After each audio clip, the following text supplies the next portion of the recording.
Hey guys, welcome back to our channel Take 2. Today in this video, I'm gonna be showing you guys how you can build a resume on Indeed.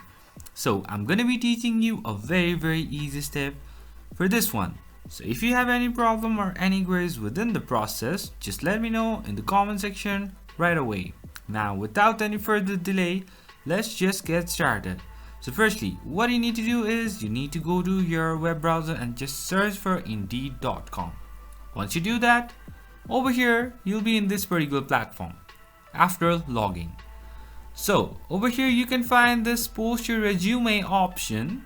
Just go over here and then you'll be getting option over here like this: upload resume or build an Indeed resume. So as you want to build an Indeed resume, just go with that.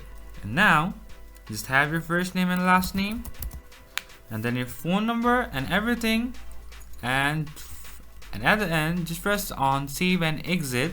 Then you'll be able to, let's say, build an Indeed resume in Indeed. So that's pretty much, guys, that's how you do it.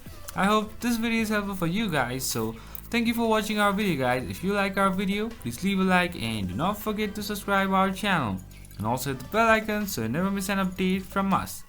If you have any queries, just let me know in the comment section right away. And I'll see you guys again in our next video. Till then, stay safe, guys. Thank you for watching.